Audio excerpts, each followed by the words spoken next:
that have tried to prop up his big lie. Jail time. Jail is for real. Hey, look, let me tell y'all something. I'm grown. I'm grown.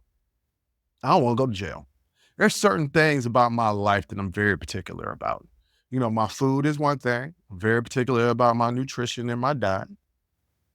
I'm very particular about my bathroom. I got to have a bidet. I don't feel right if I don't have a bidet. Got to have me a bidet. Got to have me some wet wipes. Got to have me a clean toilet, a clean tub, a clean shower, a clean sink, a clean floor to the bathroom. I tell you what I damn sure don't want. That's my sink attached to my toilet, and that's what you get in jail. I don't want that. That's not the life that I want to live. So there is no amount of politician that I'm going to ride for so hard that I'm going to put myself in that predicament. I can deal with being by myself. I actually enjoy being by myself. I don't know if I'd be able to deal with sleeping on a twin bed. I have a queen size bed, and that barely fits me because I like to move around when I sleep, but that's a different story. I need my special thread sheet count, and I need my multiple pillows to build my little fort so that I can sleep properly and be surrounded. I'm not going to prison. It's not a whole bunch of things I'll actually go to prison for. That isn't my fault. Like, I can't be enticed to do something that could lead me to go to prison. I've done things in my life that could have led me to go to prison, drinking and driving things and that's such. I could easily go to prison. I don't want to go to prison. I'm not going to voluntarily break the law based on a lie. And here's the crazy thing. As Tina Peters is being prosecuted, as she's in the court case, as she's trying to defend herself, at least most time defendants start to lie to get a lenient sentence. Nah, she's being defiant to the bitter end and says she would do it all over again. And that's what caused her to get an even more longer sentence that she would have got if she had just been just slightly, a smidge contrite.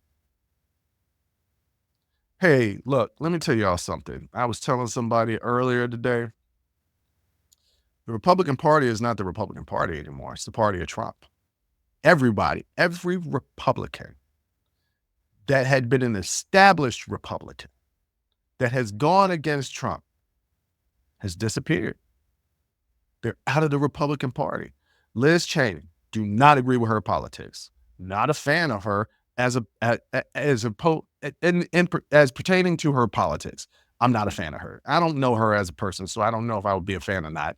You can only know somebody a little bit through the news, so I'm not going to judge her as a person. I do not agree with her politics. She don't look like the type of person I'd want to have shots of tequila with. That don't look like that's her get down. She was a legacy in the Republican Party. She didn't believe the big lie. She's out of the Republican Party.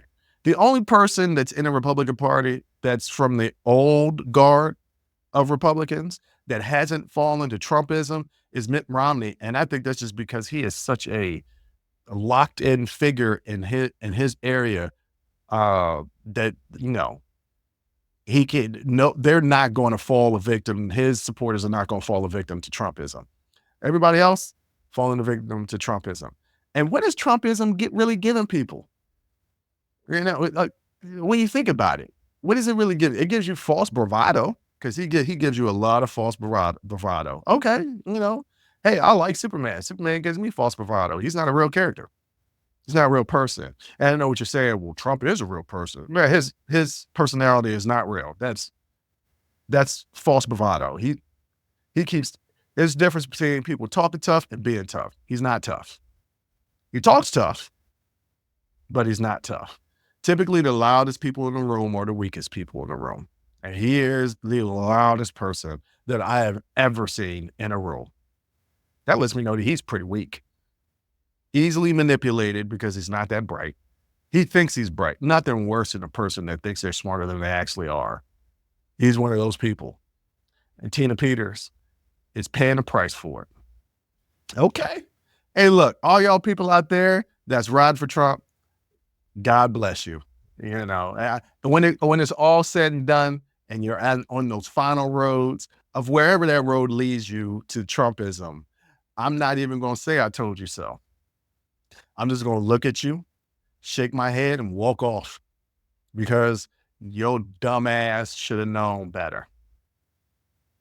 And that's just ripped from the headlines. Rest in peace, John Amos, Kunta Kinte, Mr. McDowell. If you like that clip, go ahead and hit that like button.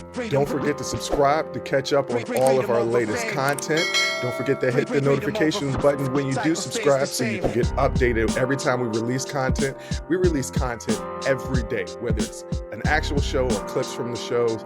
So go ahead and subscribe, like, comment. Also, don't forget our Patreon page where you can find our Talking Straight-ish and After Hours Uncensored episodes. That's patreon.com/unsolicited perspectives. But once again, thank you again for listening to Unsolicited Perspectives. I'm your host, Bruce Anthony, and I'm going to catch you next time.